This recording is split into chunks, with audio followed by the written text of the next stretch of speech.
Every year, millions of people get X-rays without a second thought. But have you ever stopped and wondered what actually happens to your body during an X-ray? Is the radiation dangerous? Can it increase your cancer risk? And are doctors telling you everything you need to know? Today, we're uncovering the truth about X-rays, the benefits, the risks, and the facts most people never hear. Let's start with the basics. An X-ray is a form of electromagnetic radiation.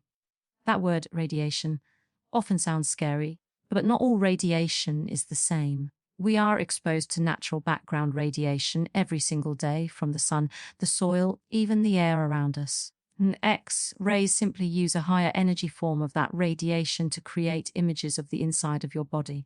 When X-rays pass through your body, dense materials like bone absorb more radiation and appear white on the image.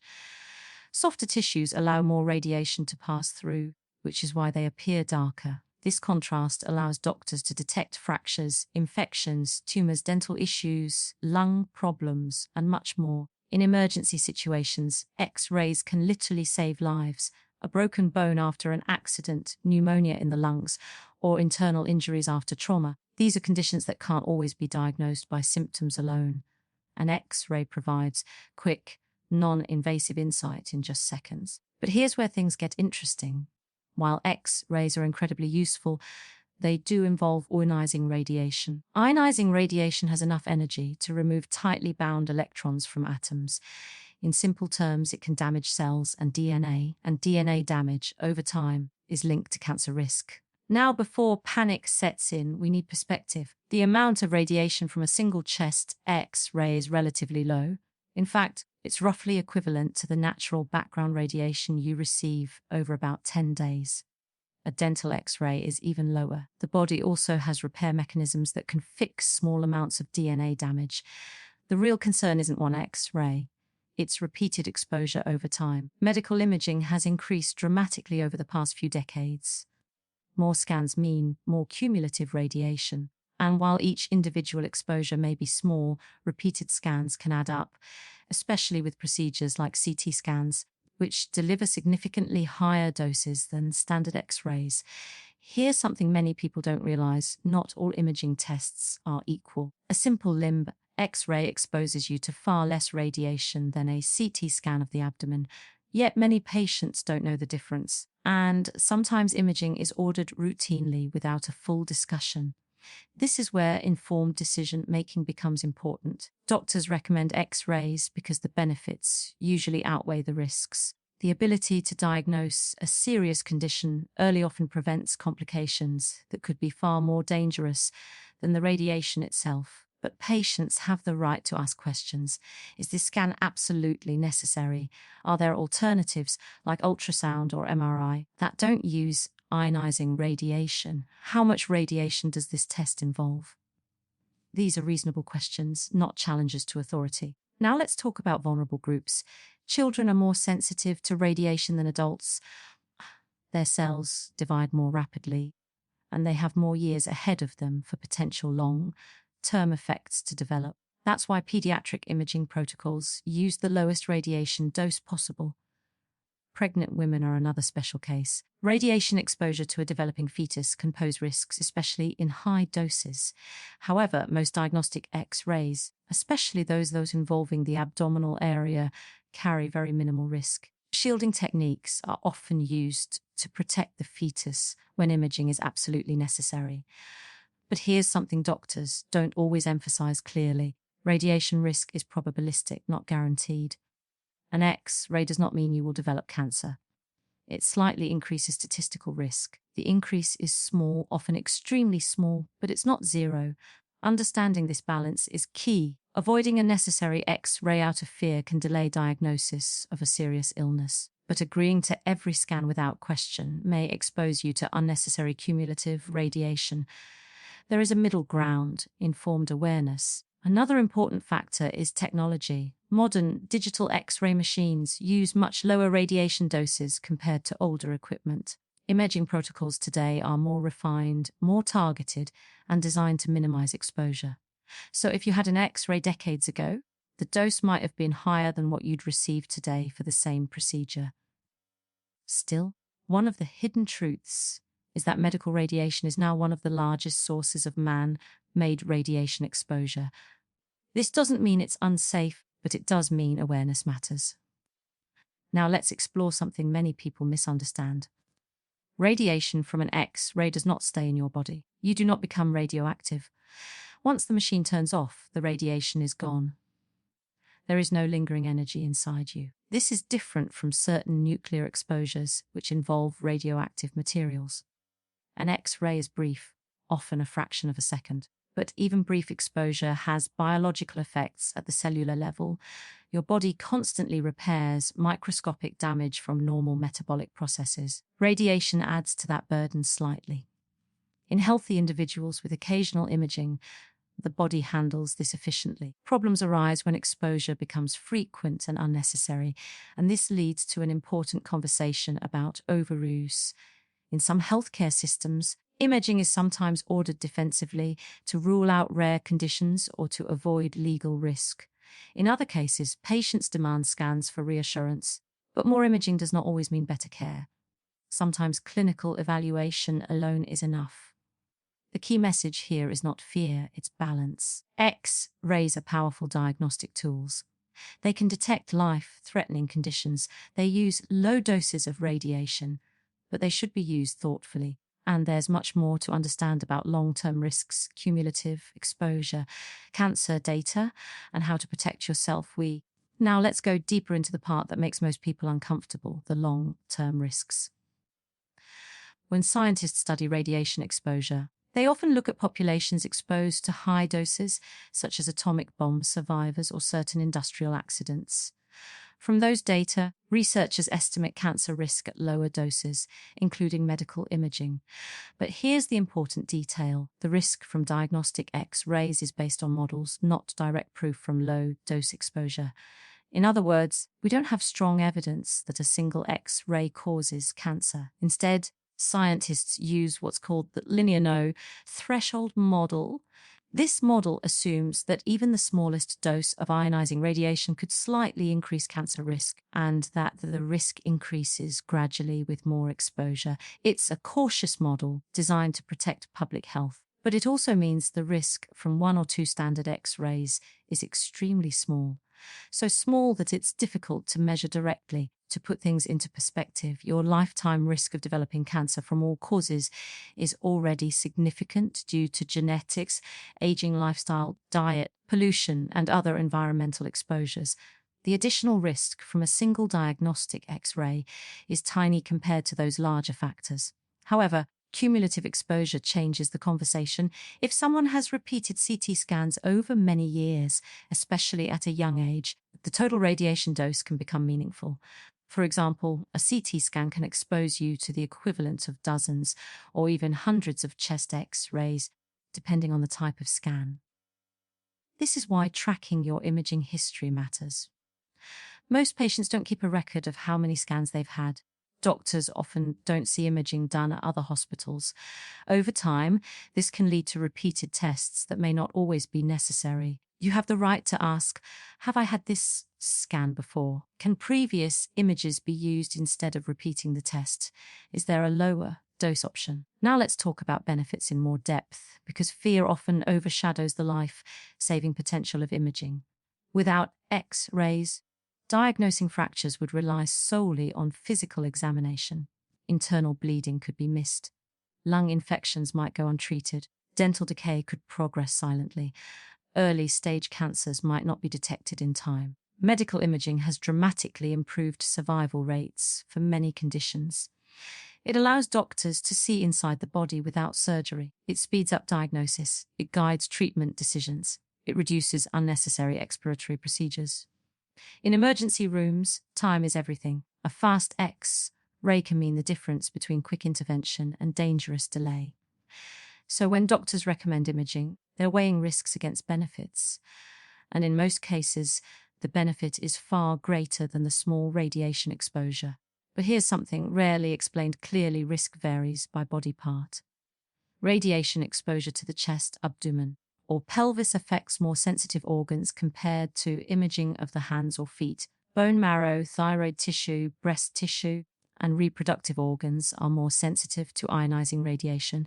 That's why protective shielding, like lead aprons or thyroid collars, is sometimes used. You might have noticed that during dental X-rays. Those heavy aprons are not just for comfort. They're there to reduce unnecessary exposure to surrounding tissues. Another important point is age. Younger individuals have a slightly higher lifetime cancer risk from radiation compared to older adults. That's because cancer takes years to develop, and younger people have more years ahead of them. For elderly patients, the long-term radiation risk becomes less significant compared to the immediate diagnostic benefit. Now let's address one of the biggest misconceptions. Some people avoid X-rays completely because they believe all radiation is extremely dangerous. But avoiding medically necessary imaging can be far more harmful.